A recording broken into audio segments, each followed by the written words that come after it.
Coffee with Tom, Ming Tabiriba Pumna Mapu, Jolly Rumbamna, Taramna Okchari. Kudol Tamjage, Manipur film industry ki, Sarukchang na Pam Kanbiribi, Hoji Hojikna, Artist Gilski, Executive Oina Tau Pubiribi, Akoi Pumna Maki, Kundrakpam Gita, Kudol Tamjage, Ahan Mamaktada, Ichima Gitabu, Tom Tibigi, Maki de Taramna Okchari. Ainasu, Tom Tibibu, Yang Biriba, Quai Puna Mapu, Koknona Kurumjari, Tom Tibibu, Aina Ikai Kunabo Utsari. Yamuaze, Ichema, Sigi so, Sibu Hodokcha Boyna, Ichemagi, Pognapam, Lamdam, Lekai, Amadi, a Puro Bagiming, Ima Bagim, Punamak, Tambi. I Wankai Katin Sang Bidegini, I give Pabungi Mingna, Rajni Kawi, I Imagi Mingna, Ahanbi Kawi. I koi Ichinau Tare Poi, Tare Tugi, Manunga Aina Itonton Bini, Ibunga Ohumni, Iche Ohumamani. Aigi ibunga tomba sisu filmmaker ni film scriptwriter ni lila kayama igre film celebrate puthok tana imala khini puthokiba jiban haisnam bai do ai ibunga tomba ni drama gi lam da su ma script kayama idana lila gi lam da su nong ma haige lupa ani gai da puthokiba do ai ibunga tomba ni aduga ai si khundrakom bamo lekai da yum pale aigi ni ipuro begi mingna jenta kawi mahaksu filmmaker ni angang cha haina su mayam na khangnai ai ichanupa amakhak poe ai gi chanupa si su Cameron Kawe mai mamingna maha huju si Pune da animation gi BFX artist ne ma layak pasu hai ado huji gawa thabak tawre yam nuaise ichima Chanupa Pangviduna, Mapung Paba family Masu Oibire, Makata Zarokina, Chima, Simana film line, some bit of Pase, Lesanga, the Gis and Bida Kibrana, Traga Yum Palamatunda, Mogis in the Chalakando, and some bit of Kibra Hamsucasitan Hambi. I say Pilamgi line, the deal like saying either Sanga Kiban Nate, I say Angang wedding a day, I art kilam sida, kalagilam sida, a young palm, Tawudabu, I could give family say. Akoi sigi lam sida akoi si nupina tawaya dega haibagi pot ama ki makada laiba oina tawe aina su angang ioi oibanina ibung singna yade ai imaga pabunga di yai aina makoi da aina khangjaba wani makoi yai haibase tawudabu ai ibung singdu ithak thongba singduna yadabanina ai imana su aibu maka phongna tawhon khidaba Adumapu, I angang wedding either school gi karigi kalauki I performance I only I setting competition ke yaure dance drama ke yawe jago isu aina high school taming is da I netalo ida itamame ado I class yama akan sida ibung singina khangak pa adu lo na chat pangakta ne adu ibung singina khangak padagi I say yagi dabani adu the left hokra kan sida radio gi khungang tharongi kari program sin la ko matamda aikoi gi laikai gi ahan singna paradise theater na ma lairame ai madudagi su haujarakki bane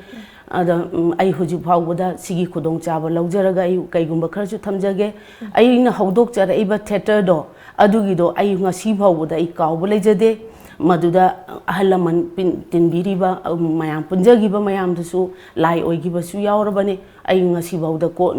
nona Kudum Jerry Habasimasu Tamjage. Aina Maduda drama Zipatana Hector, a Yaurage Ganga, a sangiba nate, Ayam Pame, Adumapu Kungang Tarongi Kaigi program, Gicida, Aisi drama mate, Yahole, the Wuda was Saita, Ichi Yambo, Mayama drama tame. Makoina tamiba drama se aina loin pari aina loin hairi tawudabu makoina chorus taga su yaholle chorus taga yawbu kansida karigumba drama gi di mi ama watpa yadabanina makoi si reaction tawba kansida mi si watli gaina tawja gitanang chau hai ai dum sai makoi dialogue oigera adigi acting oigera ai loin phai aduga aina sum mahut ka sile yum hale ai di yumda Chatli drama tamba chatli adegi radio gi punba chatli guys de khangan banate ai ibung jingduda aigi ibung atombadi yai ma yaragasu aigi ibung ahan sina yadabanina mangonda su akiba break phaba leiba ado syam nuksiba wari ni da aina drama se khara sum tawjarakpa adegi ai yawningaba adegi akhoi gi niwon chakobada drama loina ullame maduda aigi talent si ubidana khangbidana mina haibirakdana khotana taw aina kano school japani haibai khau si da aigi phiron si hapchalaga school japani chatle adegi tuition japani chatle du lol naga chatana ai yaure aduga horen na kanana lawira doino habda aigi ibunga tombasina lawira doine aduga lawba sida kamai tawge ibani si yumda changminar oidoine mana ai sorokta lehaurani aduga aina yum sida ai hana thajala matungda ma kona changak toine ba ai yam nungsira jane sum ningjangaga su ai nuai ta su phawi ai gi masina matamda ibung singsta saibini ko aitana mana latin paira ngai ga leiram hojikti iman leitre aina sigi phil sida taraiba ngami base aina madumaina lona chacharu badugi mahaina ngasi ai phil sida taba ngami bani aina ngam akanda miyamna masakhang agan sidadi ai gi madu ai bu u phangidre madugi nungai ta swingonda phawe aduga aina ngasi free oina aina sigi lamsi changjalak ngasi miyamna chitang oraga suma sakhangbi dana tawra ibasidi aina yum palakanda aina bamola kaida leijarakanda ai free oijarakpane bamola kai sida laiba matamda ai radio gi su ai free oijare ai program adum chachare adegi adugi su mathakta akoi tamo bisamitra se ai gadi adum laiminajare mana ai si manau pidong su khale ngasi bauda be madegi hende adu magi brahmapur kala sangam sida drama yausi na tongnai ada ai family da haire adu tawdabu ai bamole ai gi laibak phaba mana bamole kaida laiba ai ipuroi bagi mafam se kala gi loina interest laiba mafam oiram bagi ai laibak phabane ai gi itai ahandu su sangiton sai aduga ai itai marak mautaruk ne akhoi se ai ni ton tom bane itai marak se mat government service su tawe ma bor se nei aduga kano ai gi nupa ji su film maker ni ma film charity yi hauna film gi line ji da adum matung illaga adum honor aga film ka pa gi kari gi loina tawraga la abane khwai de gi hena aina nusi jari badi ai gi inimbok se aduki matik phai ai gi apama da thai haidana aina ma phai haiba ka kinate ma ai on da yamna support phangba aigi ipuroi basiga aigi inembok sigana support laigi badagi ai ngasi sigi fil sida tarak pangamini adu bulai bakti badi aigi inembok to laigidre anaba sathiba amadagi ai phana kanati hona bane adu pai laigide aina film chi sanarak pamatam film chi mayam chi yorok pamatam sida aina theater gi kari gi chachari ba khotli ba mayam che aigi inembok sina yaramdraba aigi ipuroi basina yaramdraba ai changba ngamoy ai competition kaya ma yawe adai ai supporting kai ke adum phangme adum adai kaino sina ai noma drama se tamma si khola se lai ai mi punba chal pa kan sida halak pa matam sida ai gi ine mosin chak loiraga leiram bane as ai ji am ikai ai tin ikai ai se ai as ai ji kai no in tawisi bo in tawraga aina matam du dadi kaino gya su leiram de loithoki batanjane aduga heater akoi adusu open heater kaino duni ne aduda aije chak se pung mari da pundoriba pung mari si mamang si da aije chak se loithoi chak se loithoga aije thammamme maduga amuk duk thamai loi thaduome aduga aije drama tampa chatle aduga akoi ima sina aina halak pase aidi inem se aidi ima kauje ma so aibu macha no pidong na khanjai ado imagine nang karigino nang na chak thongamaga chatlidi chak chi hujik chagadaba natte hoden loiraga chagadabani aina dum thongjaba yabudu nang kadawi chak thongamina ngang adumai tawdana aise imagi support ai puroibai support tuna aise theater do yaujare aina film sida tarakma matamda ai gi phironse ai gi phironse ai ahan sarakpa taragadi ai gi inembok sigi dress sele magi upudagi ne aina ne ima adu si che toine du tawdoine as khoi man si chu laibani si chelo du tawen ai mai chel support tawbi ahamba hogolak pase man support tawbase matam du di hujik ti shooting ga ji am thengnare matam ama da di akoi yang ngan na shooting chatlame ado ai taseng na ai di sa chade ai ga mi ga chinjak punde ko haidana na ai na duk ayu hogalaga duk thamai thari ngai sida imana chak loibi karigino ga horen ma chara helaga halakane dan mayam na chari ba chinjak manada bani na haidana ado ai na su mayam da ai brother lehande adai ai sima chai chade ai ba ai khangande ado ai gi ngamna ba ai loina ba ai mayam se hujiba mamang da kamlana leingi matam da kamlana ingon da hairam ba malai nene nang se asuk kui ba thengna ba se kano akoi di sima chade se khangde loin chari boi ninge do nene nang di kaim charam de ne hai adu da man khang ba jane numi tu da ma aina kai no ai chai na kai no ai ngam na ba chai de du de aina du mai na tawe kai gi no hai ba da mayam chami na ba matam da aina chai chade tawragadi makhoi da nungai tabaga lai gini ga hai bagi ai on da khan ba du ne ade adu mai taw dana ai se theater se tamo bisamitra gi makha se ai theater se tawra ga ngasi ai aina khang da ba mayam ma aina taning ba ai gi knowledge kai kai mayam ma ai tamo de gi tanjaraga ai ngasi sigi phibam si da laine yam chumi chema chemagi puna mak hona zaman sagi talent sing adu lot laga lebadi yadam ne ngasi se mana ngasi si phawbada yobire ise yam chauna madugi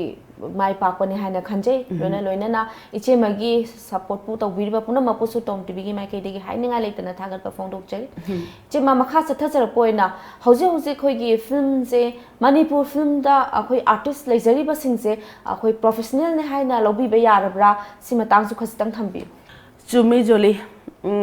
hujik se akoi gi professional ne haiba se lobu yaraba matam ne adubu laibak thiri badi akhoi hujik se market down tawre whole masing handagre producer de lakadaba profit se lakpham leitre akoi market su pe ate ate akoi paksan na thadu pa ya ba akoi gi cassette natre akoi hujik laiba phibam sida aduna hujik whole si masing loina toksalakre whole si hengalakadra hairaga aduna producer de income lak bagi chang se yamna handare ago film yeng da budi natte film di am yenge film di mapam machi de yenge tawudabo akoina film ama puthokpa matamda film gi paisa si income si hena lawkhat ko pa mapam di whole de gi ne hol mayam sina ma station achaw si degi hol mayam si degi lokhat charaga ko na makha ta ba sina lampak degi kai degi lokhat pagi wane aduna hujik se akoi se laibak yam thi bai badu oiri bane tanja se chema yam nungai wari otai su maman yang laba kayam su thambiri adubu khoi ngaktang ni chema ga chema ge ya ba lojaraga break ma sam tang longminasi viewers break ma sam tang longminasi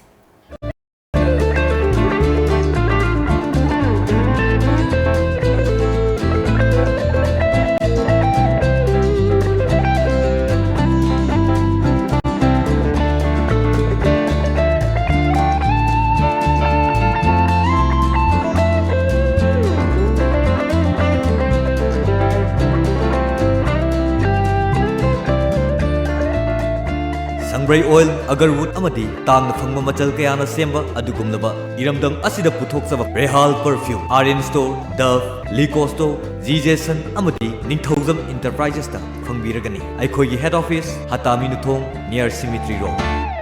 The Great Wedding Sale by Mobile Furniture.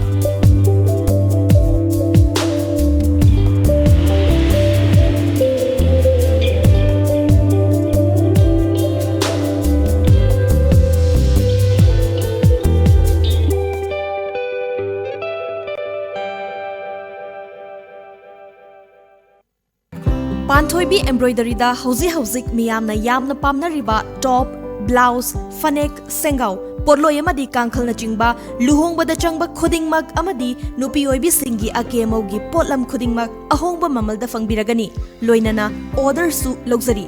lengsin biro ngasimak Panthoibi embroidery Sagolban Khamnam Bazar opposite Oriental College Imphal. Contact number 700-540-2267. Think of home, and you think of all beautiful things you had seen. Things you admired. Things you desire, some that you envy, and some you fancy.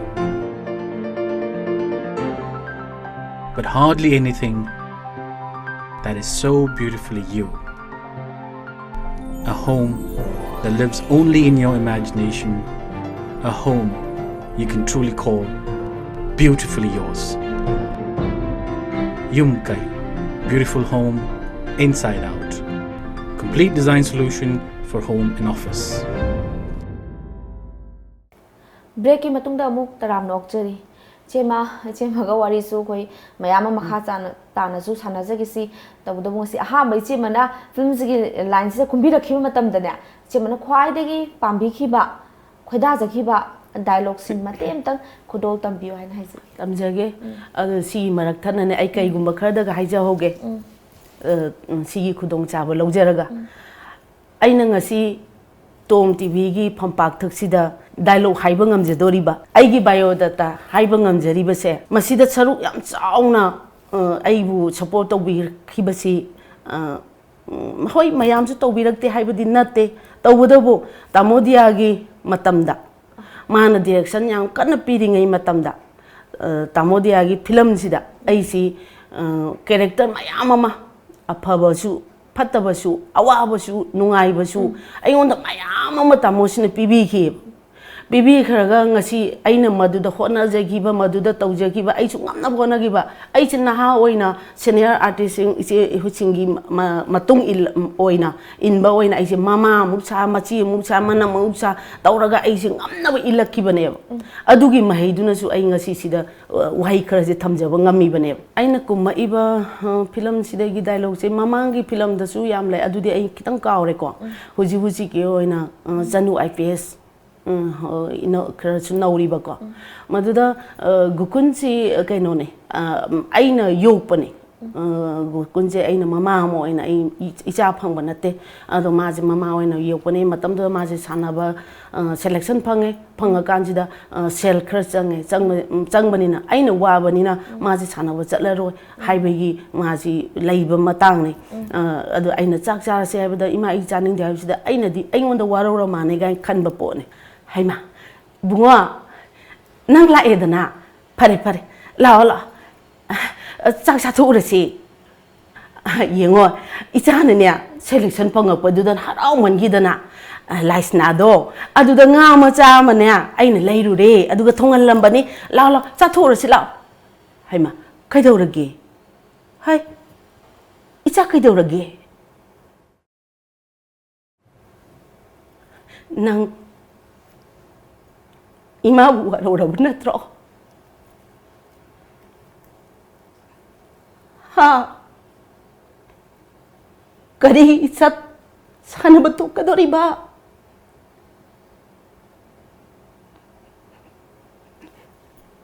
Aduh gila dah. Angau bo. Hau sigi matam tabu. Chel ting ta bat thabak lai bro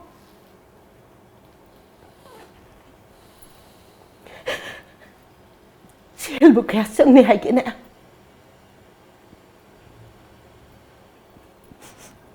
nang na tu gi wari ba hey kakana ina lai si bi ina na pu na mo pada kan Imana ngam na bu nagan tho ba malak chan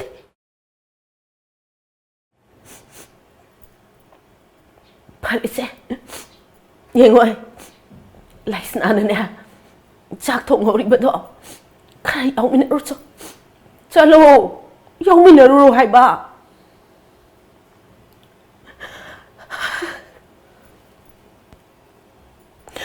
ai isa suk ba se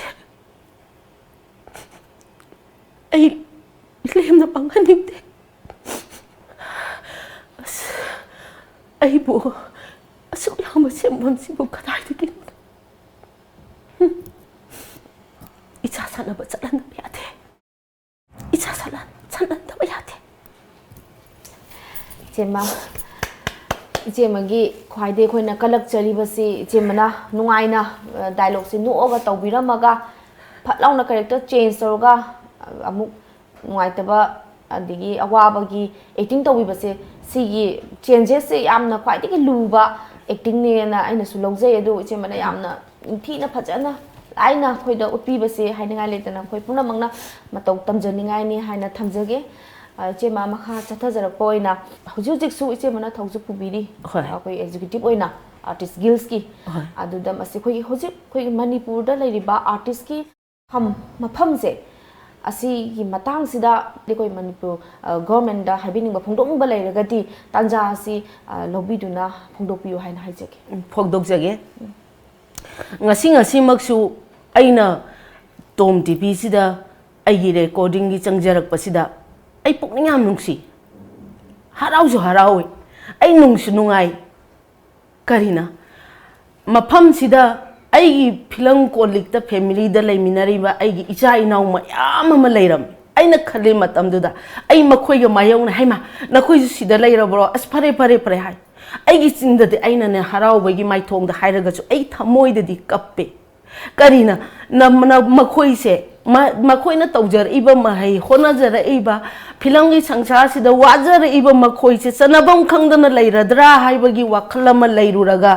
ngasi tom tv na aigi icha hinau mayam se loina tasan biraga magi line da mai lambi da thambirami se ai amna nungai sugumba kaya kaya su thupirak bo isino tom tv se adom chaukalak bas oisino aigi icha inau mayam si sanabam khangdana mangada bagi mafam oira aba matam sida loksan bidana tasan bidana lairi base masi aigi thamoi da ai harau bo nungai ba ai yamna nungai jaba phongdok chari tawbadabu aina sarkar da haini hauji manipur da lairi ba icha sing tungi hore iba icha sing che film gi line sida interest am leire yamna sigi maram sida lo yam khang basu leire tawbadabu magi lambi da magi line da magi mapan da training loina chatna gari ai icha maksuno ai icha maksu ji maha ai mama ai artist oirubanina macha da khara chele haibadu oiramane maha art chele Arcelabani magi apamba ma pune da training thare animation gi adu ma hoji sidadi hoji chanabang kitang wabani na ma gawada ma thabak tawgre adu ai di icha mathandane ai ma panda laiba yaba nate ai matama mada ai nakta lehan gador ba icha adu sumaina ai khoi gi film city ema haibasigi tang taba hoi mayamam chenari hoji abimpa kangbuna su akoi gi film je market chakthokna ba kadai da kamai tausige kai dausige na tanari aigi film forum na su cheli honari tawdabu ai khoi gi image dadi film city achauba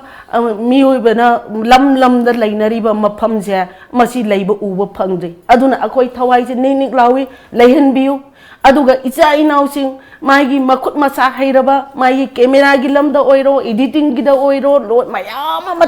magi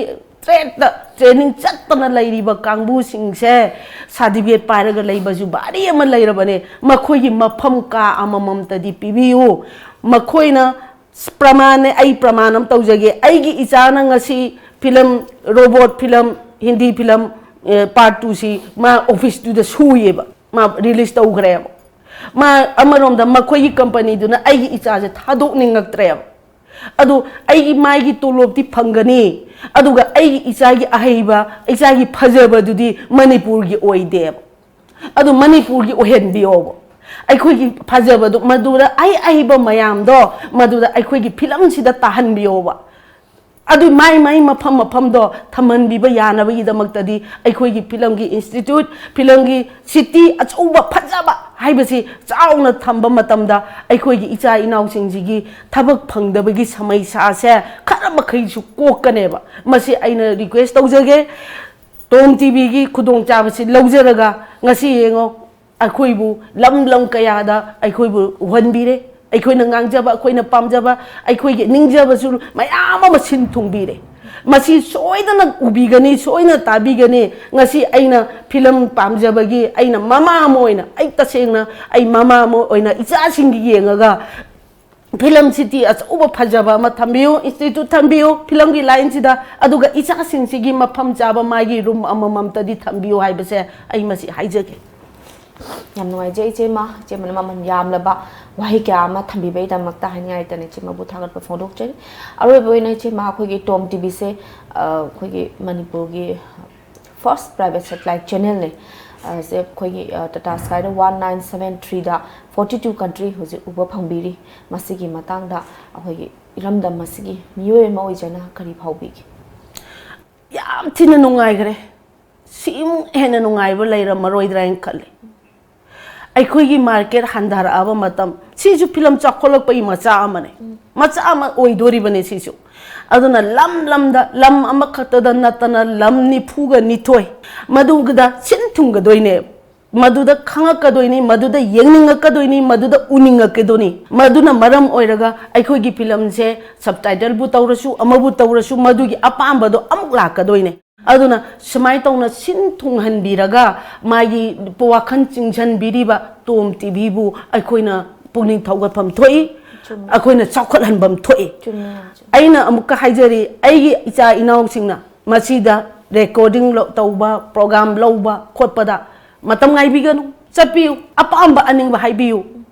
ꯃꯇꯝꯗꯨꯗ ꯑꯩꯈꯣꯏꯒꯤ ꯐꯤꯂꯝꯒꯤ ꯆꯥꯎꯈꯠꯄ ꯍꯥꯏꯁꯤ ꯑꯣꯏꯔꯛꯀꯗꯣꯏꯅꯤ ꯑꯩ ꯃꯁꯤꯃꯁꯨ ꯊꯝꯖꯒꯦ ꯌꯥꯝ ꯆꯨꯝꯃꯤ ꯊꯥꯒꯠꯆꯔꯤ ꯏꯆꯦꯃ ꯉꯁꯥꯏꯗꯒꯤ ꯑꯩꯈꯣꯏꯒꯤ ꯑꯋꯥ ꯅꯨꯡꯉꯥꯏꯁꯨ ꯃꯌꯥꯝ ꯑꯃ ꯁꯥꯕꯤꯔꯤ ꯏꯆꯦꯃꯅ ꯑꯩꯈꯣꯏ ꯂꯣꯏꯁꯤꯜꯖꯔꯛꯄ ꯇꯥꯟꯖꯥ ꯑꯁꯤꯗ ꯏꯆꯦꯃꯅ ꯈ꯭ꯋꯥꯏꯗꯒꯤ ꯄꯥꯝꯖꯕ ꯏꯁꯩ ꯑꯃꯇꯪ ꯈꯨꯗꯣꯜ ꯇꯝꯕꯤꯌꯨ ꯍꯥꯏꯅ ꯊꯝꯖꯒꯦ ꯑꯩꯗꯤ ꯏꯁꯩꯗꯤ ꯀꯌꯥꯗꯤ ꯍꯩꯇꯦ ꯇꯧꯕꯗꯕꯨ ꯂꯣꯟꯊꯣꯛꯇꯕꯒꯤ ꯋꯥꯔꯤ ꯇꯥꯃꯣꯗꯤꯌꯥꯅ ꯗꯤꯔꯦꯛꯁꯟ ꯇꯧꯕꯤꯈꯤꯕꯅꯦ ꯃꯗꯨꯗ ꯑꯩꯁꯤ ꯈꯨꯡꯒꯪꯒꯤ ꯊꯕꯛ ꯁꯨꯕ ꯑꯃꯈꯛꯅꯦ ꯏꯇꯩ ꯏꯅꯥꯎ ꯊꯕꯛ ꯁꯨꯔ ꯂꯩꯕꯅꯦ ꯃꯗꯨꯗ ꯑꯩꯈꯣꯏꯒꯤ ꯃꯌꯥ ꯆꯧꯙꯔꯤꯅ ꯀꯨꯝꯕꯅꯦ ꯑꯗ ꯇꯥꯃꯣ ꯂꯂꯤꯠꯀꯤ ꯃꯆꯥ ꯑꯗ ꯃꯌꯥ ꯆꯧꯙꯔꯤꯁꯦ ꯑꯩꯅ ꯂꯩꯀꯥꯏꯒꯤ ꯃꯧꯅꯤꯅ ꯑꯩꯅꯒ ꯃꯈꯣꯏꯒꯤ ꯁꯄꯣꯔꯠꯀ ꯇꯧ ꯃꯇꯦꯡ ꯍꯄꯥꯡ ꯈꯣꯠ ꯇꯧꯕꯗꯨꯗ ꯑꯁ ꯑꯩꯅ ꯁꯦꯝꯕꯅꯤ ꯀꯥꯏꯅꯒ ꯃꯥꯅ ꯂꯥꯛꯑꯒ ꯁꯦꯟꯗꯣꯏ ꯆꯥꯕ ꯏꯃꯨꯡꯅꯦꯕ ꯃꯥꯅ ꯂꯥꯛꯑꯒ ꯉꯥꯡꯉꯕꯅꯦꯕ ꯑꯗꯣ ꯑꯩꯗꯤ ꯑꯩꯒꯤ ꯊꯕꯛ ꯁꯨꯖꯕ ꯁꯤꯃꯪꯒꯤ ꯂꯩꯖꯗꯕꯒꯤ ꯊꯕꯛ ꯁꯨꯖꯕ ꯋꯥꯅꯤ ꯑꯩ ꯂꯥꯟꯕ ꯌꯥꯗꯕ ꯃꯤꯗꯤ ꯑꯣꯏꯌꯦꯕ ꯑꯩꯗꯤ ꯑꯗꯨꯗ ꯃꯥꯅ ꯆꯩꯔꯔꯦ ꯅꯪꯅ ꯑꯗꯨꯗꯨꯅ ꯑꯗꯨꯗ ꯑꯩꯅ ꯃꯉꯣꯟꯗ ꯊꯥꯔꯒ ꯁꯛꯈꯤꯕ ꯏꯁꯩꯅꯦ ꯍꯣ ꯇꯥꯗ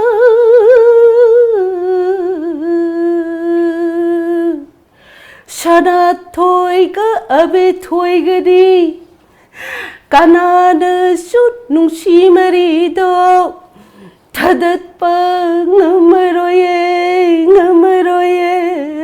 ꯀꯣꯛꯇꯥꯡꯕ ꯏꯆꯦꯃꯁꯤ ꯏꯁꯩꯁꯤ ꯌꯥꯝ ꯍꯩꯔꯝꯃꯤ ꯍꯥꯏꯗꯤ ꯁꯨꯃꯥꯏꯅ ꯁꯛꯄ ꯇꯥꯕ ꯀꯥꯏꯁꯦ ꯌꯥꯝ ꯇꯥꯡꯅ ꯐꯪꯖꯕꯅꯤ나 ꯁꯨꯃꯥꯏꯅ ꯍꯩꯔꯝꯒꯅꯤ ꯀꯥꯏꯁꯦ ꯑꯩꯈꯣꯏꯅ ꯋꯥꯈꯜꯁꯦ ꯈꯟꯖꯔꯨꯗꯕ ꯌꯥꯝ ꯊꯤꯅ ꯅꯨꯡꯉꯥꯏ ꯏꯆꯦꯃ ꯉꯁꯤ ꯑꯩꯈꯣꯏꯒꯤ ꯑꯀꯛꯅꯕ ꯄꯨꯡꯐꯝ ꯑꯣꯏꯖꯕꯅꯤꯅ ꯏꯆꯦꯃꯗꯒꯤ ꯑꯩꯈꯣꯏꯒꯤ ꯍꯪꯖꯅꯤꯡꯕ ꯇꯥꯖꯅꯤꯡꯕ ꯋꯥꯍꯪ ꯀꯌꯥ ꯑꯃ ꯆꯤꯊꯔꯒꯁꯨ ꯂꯩꯖꯍꯧꯔꯦ ꯑꯗꯨ ꯃꯇꯨꯡꯗ ꯑꯃꯨꯛ ꯏꯆꯦꯃ ꯇꯟꯖꯥ ꯑꯃ ꯂꯧꯖꯔꯒ ꯃꯈꯥ ꯇꯥꯅ ꯑꯩꯈꯣꯏ ꯎꯅꯖꯕꯒꯤ ꯇꯟꯖꯥ ꯑꯗꯣ ꯑꯩꯈꯣꯏ ꯚ꯭ꯌꯨअꯔꯁꯤꯡꯗꯁꯨ ꯁꯣꯏꯗꯅ ꯈꯨꯗꯣꯜ ꯇꯝꯖꯔꯛꯈꯤꯅꯤ ꯏꯆꯦꯃ ꯉꯁꯤꯒꯤ ꯑꯣꯏꯅ ꯑꯩꯈꯣꯏꯒꯤ ꯂꯝꯖꯤꯡꯕ ꯒ꯭ꯔꯨꯞꯀꯤ ꯚꯔꯇꯤꯀꯦꯜ ꯌꯨꯅꯤꯠ ꯑꯃ ꯑꯣꯏꯖꯔꯤꯕ ꯆꯤꯟꯖꯥꯛ.comꯒꯤ ꯄ꯭ꯔꯗꯛꯁꯤꯡꯗꯒꯤ ꯇꯣꯝ ꯇꯤꯚꯤꯅ ꯆꯝꯂꯕ ꯁ꯭ꯃꯣꯜ ꯒꯤꯐ ꯍꯦꯝꯄꯔ ꯑꯃ ꯈꯨꯗꯣꯜ ꯇꯝꯖꯒꯦ ꯊꯥꯒꯠꯆꯔꯤ ꯏꯆꯦꯃꯒꯤ ꯑꯌꯥꯕ ꯂꯧꯖꯔꯒ ꯉꯁꯤꯒꯤ ꯁꯣ ꯑꯁꯤꯕꯨ ꯀꯥꯏꯅꯅꯕ ꯏꯆꯦꯃꯗꯒꯤ ꯌꯥꯊꯪ ꯂꯧꯖꯔꯤ ꯚ꯭ꯌꯨअꯔꯁ ꯉꯁꯤꯒꯤ ꯑꯣꯏꯅꯗꯤ ꯄꯨꯝꯅꯃꯛꯇꯒꯤ ꯑꯌꯥꯕ ꯂꯧꯖꯔꯒ ꯀꯥꯏꯅꯅꯕ ꯌꯥꯊꯪ ꯂꯧꯖꯔꯤ ꯍꯌꯦꯡ ꯑꯃꯨꯛ ꯑꯅꯧꯕ ꯒꯦꯁ ꯄꯨꯗꯨꯅ ꯂꯥꯛꯆꯒꯦ ꯅꯨꯃꯤꯠꯇꯨ ꯐꯥꯎꯕꯗꯤ ꯄꯨꯡꯐꯝꯗꯨ ꯐꯥꯎꯕꯗꯤ ꯑꯩꯈꯣꯏ ꯄꯨꯟꯅ ꯉꯥꯏꯃꯤꯟꯅꯔꯁꯤ ꯉꯁꯤꯒꯤ ꯑꯣꯏꯅꯗꯤ ꯑꯃꯨꯛꯀꯁꯨ ꯍꯟꯅ ꯀꯥꯏꯅꯅꯕ ꯌꯥꯊꯪ ꯂꯧꯖꯔꯤ